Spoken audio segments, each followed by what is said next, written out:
President Cyril Ramaphosa has downplayed talks about him running for a second term, but he admits there are many challenges facing his party.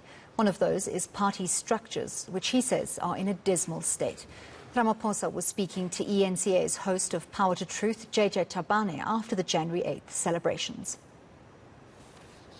Good afternoon. Wonderful to be in your presence, particularly on the 110th birthday of the ANC, and thank you for joining us to celebrate this occasion. Absolutely. Do you think that, the message, you added one more theme, one more priority this year, if you look at last year's priorities, right? Why do you think it's going to be different? Let's take, for example, one of the priorities on COVID-19, the only thing that mattered this past year, or that last year, was the vaccination, which are now at under 35%, and your target was 70%. Why would it be different? You've put it back into the discussions this afternoon. Why would the renewal project be different? You can just tackle those two quickly for me to just get a sense of whether this is not just more of the same. Well, it's not more of the same. Sometimes as a political movement, you've got to be harping on the same issues because you are a big movement of more than 1 million members, so you've got to bring everyone into the crawl and mobilize and conscientize people. So it's important for us to stay on message. Yes. And our renewal message is an important one because it is a clear mandate we were given by our 54th conference. And we've gone through a number of iterations, sometimes backwards movement and mostly forward movement. So it is gaining traction. So the repeating it is to ensure that it gains even greater traction, and particularly in the light of our election results, because those results kind of shook everybody back into being awake. So we need to reiterate and tell our members why we need renewal, because our bad performance was as a result of our lack of added momentum to the renewal process. But what are you going to do differently to make sure that those don't just become slogans? People are saying, well, ANC has been saying a better life for all, forever in a day, and part of the trouble is implementation, right? What are you going to do differently, drawing from this January 8th statement, that would give people a little bit more confidence that now things are going to happen? Well, we are already doing a number of things differently. And renewal, much as it took quite a bit of time since 2017 to gain traction, has gained traction now. Everyone now accepts that this is the only game in town, if I can put it colloquially in that way. This is the only project that will revive the ANC. So even those who've been either agnostic and been resisting, they now realize that, hey, if we don't wake up and embrace this renewal rebuilding, we are going to be left behind or left out. So they are coming in, and so therefore we are drumming it into everybody's head.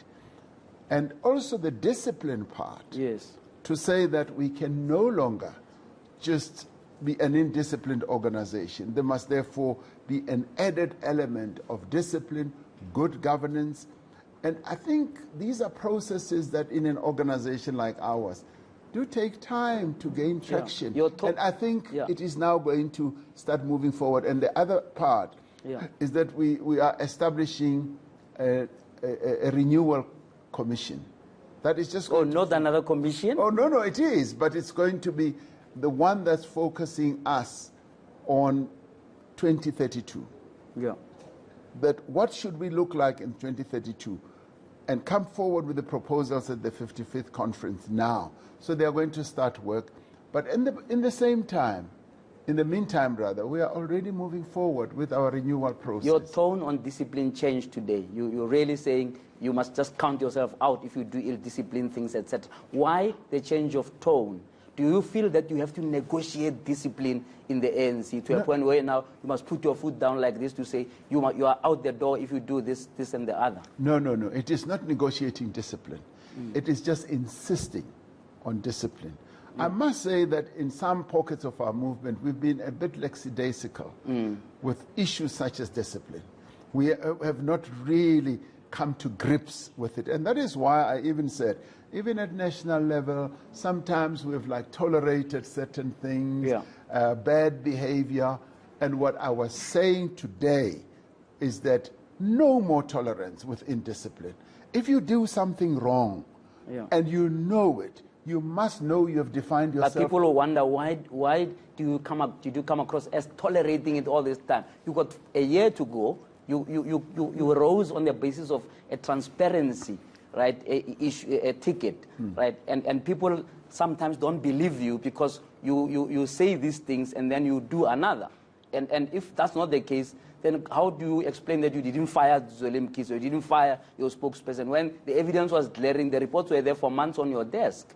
That's why I was saying sometimes we have moved slowly, sometimes we have not moved with the determination, but we have moved. We have, however, moved. And what I was saying is that we now, like any organization, we now need to inject greater urgency, greater determination. And that is how organizations grow, develop, and work. Do you feel, do you feel there was a resistance to your project of transparency? Well, that's the point I was making, that the renewal process and project, if I may call it that, has had a number of iterations, sometimes high moments, sometimes low moments. And admittedly, there has been resistance. We are that type of broad church of an organization where in some pockets there's been. But now what I'm saying is that it's now broadly, everyone accepts that in order for the African National Congress to retain its standing, it's got to fully embrace But do you feel that you are leading by example as a head of the organization as far as transparency is concerned? Because people are saying, here's a guy who rose on the basis of transparency, but we don't even know who funds him. He says he doesn't know, he was not involved, and then he goes to court to say, oh, don't tell us who's funding. Can you explain that in simpler terms, in the context of your January 8th statement that says, we're not going to tolerate corruption, we're not going to tolerate a lack of transparency? Yeah, but that is not even really the issue, because the issue of that process has been explained ad nauseum. And I have also tried to explain it ad nauseum. But what we are saying is that we now must be judged on what we are going to do going forward. Not in reflection. No, we can reflect so that we do not repeat the mistakes of the past. And because we are an organization, that's how we must be looked at, analyzed, and judged. Yeah, we find it a bit difficult because we have to take you at your way. The last time we spoke, you looked at me with a straight face and said, you don't know who's funding you. You are not involved, right? Do you know now? I mean, it's been 4 years since we spoke. I still don't, because... Really, Mr. President? No, that's so true, because when they structured the whole process, and I want to repeat it again. When they structured it, they said, President, we are not going to get you involved in the process of the trust and the funding, and we are going to keep you completely outside of it. And so that is precisely the case. Yeah, you don't, but I suspect.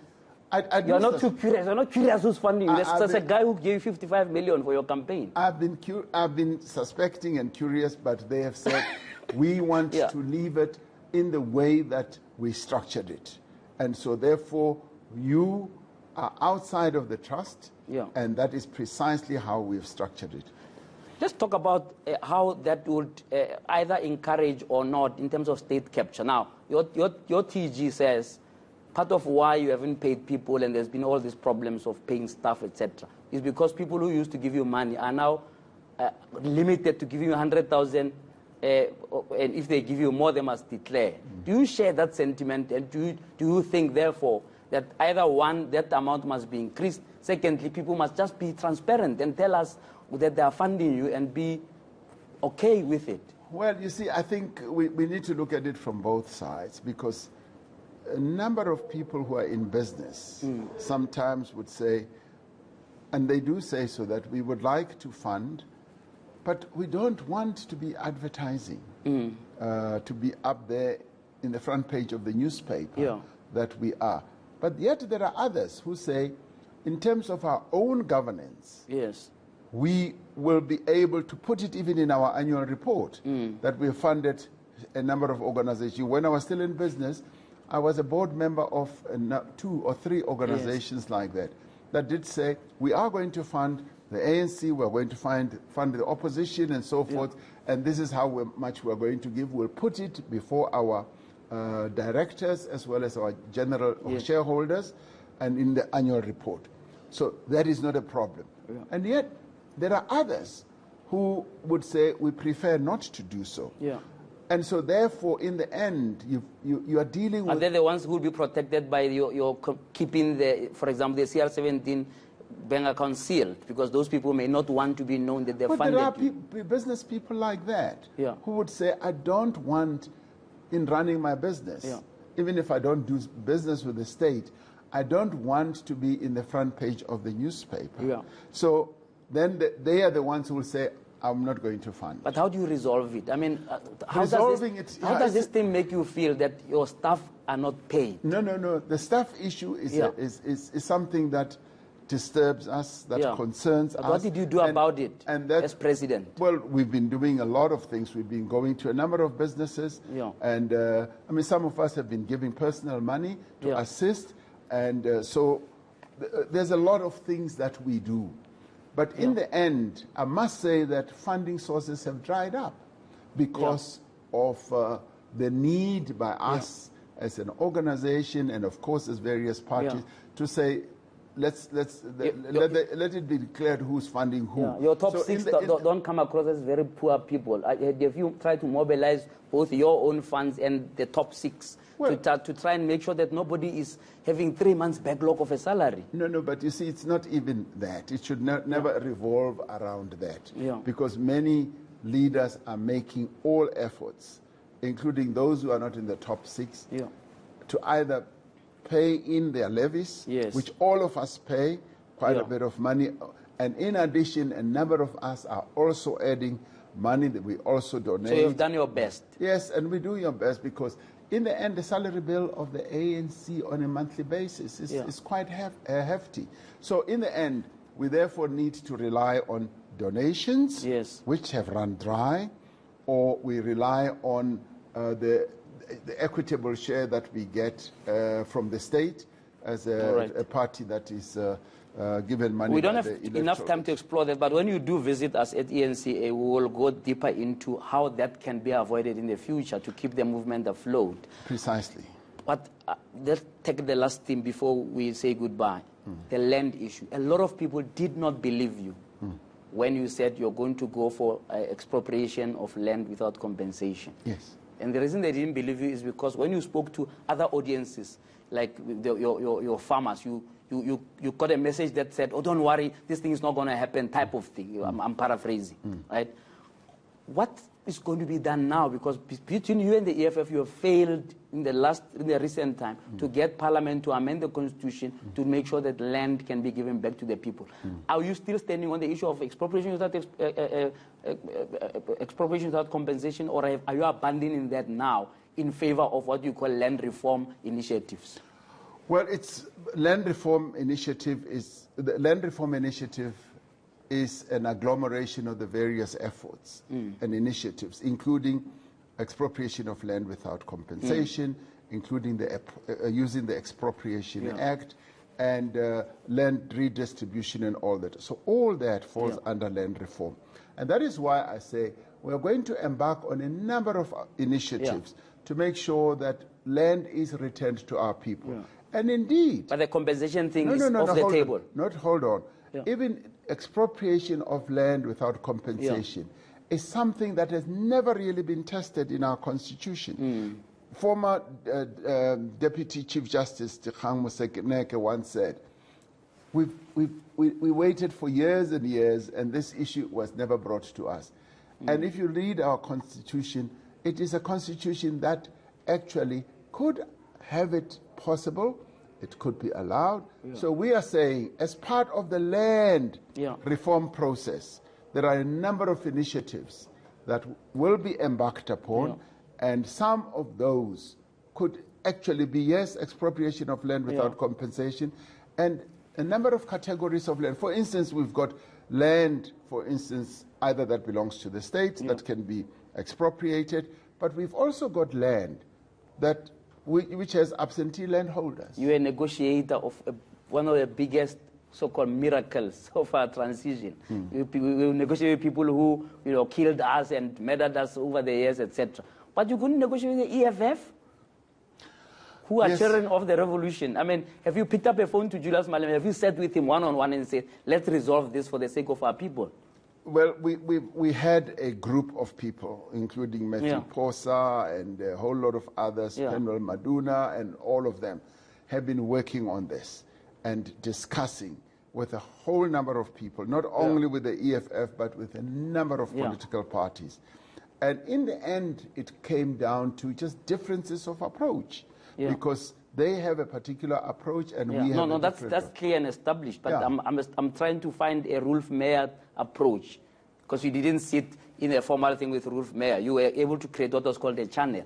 Have you not created that with Julius Malema? Well, we have a number of channels with a number of political parties. No, Mr. President, no, that's you're not true. answering me now. No, I'm answering you. We have a number of channels. That on the metros, did you see this, Malema? You lost metros here purely out of poor negotiations. Well, I wouldn't say it was poor negotiations. It was actually different approaches as well. And I think as political organizations, we must accept that sometimes you have serious differences. You have a good relationship with Malema? Yes, I do. We talk now and again. Can't you use it to resolve just these two issues? These poor coalitions to the land issue. Well, there are quite a number of issues that, yes, we're able to resolve.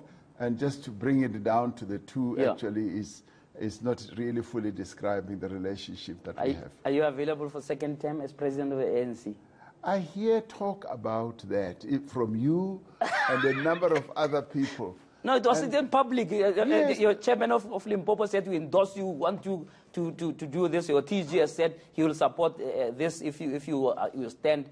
Are you available? Or these people wasting their time? That is what I'm saying. I hear it. Yeah. I hear it, and it's being talked about. Yeah. And I'm watching this process and say, ooh, this is an interesting process. You've got a year to go. Do you feel that you have achieved what you set yourself to achieve when you took over this position, or do you think you need more time?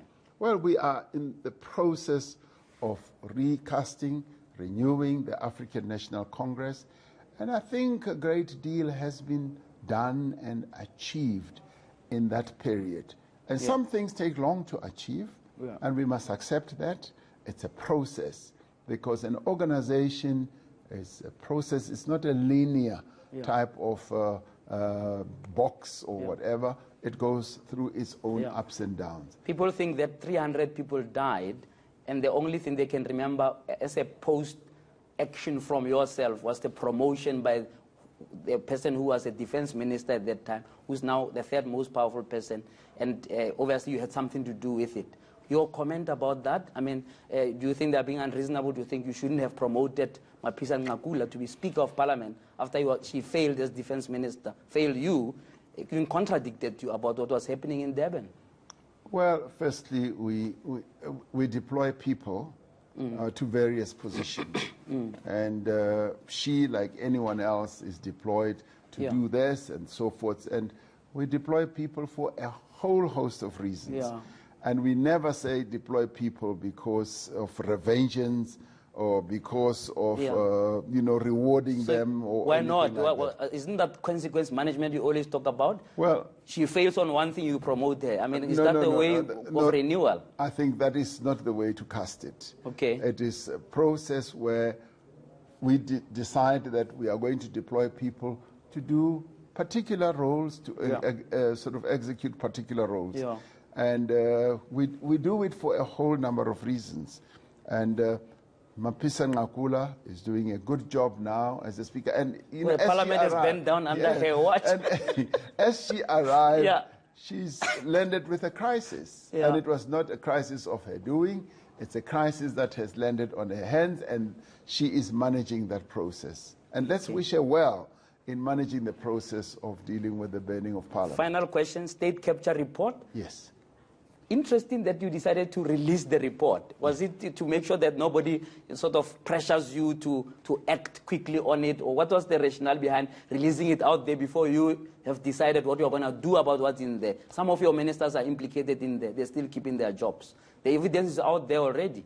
You know, your comment to South Africa about the state capture and what we can expect and how we can expect you to deal with it in a decisive manner as the ANC? Part of the reasons why we released it immediately was that it's going to be released in 3 parts. And having received the first part, we expect the second one and the third one. So we want to comment more holistically, rather than in piecemeal. In a piecemeal basis. Yeah. Now, having received the first one, we could never have kept it and leave South Africans to speculate, because it's not my report. It's a report that belongs to the people of South Africa. So I felt that let me release it. However, if it implicates you, would you resign? If it implicates me, then I have to deal with that in terms of what it implicates me on and whatever. And let's deal with that when that report comes. And I know that it's inconvenient on an election year, isn't it? What, the report? The report, yeah. No. If it's going to implicate so many of your top NEC members and cabinet ministers. No, we've got to deal with matters as they happen. Whether it is convenient or not convenient, we've got to deal with them. In the end, we are dealing with matters that impact on the nation, not on human feelings, my own individual feelings, whether I'll resign or not. These are matters. Have you ever felt you should resign in the last 4 years at any point to say, oh, I don't need this in my life? Well, being president of the Republic, particularly at this time, has been quite a challenging task. And you wake up and say, what is this? What did I do to myself? Yes.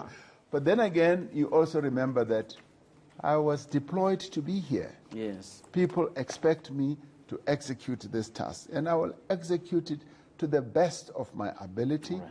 And if I fail, I must die failing. I must execute it.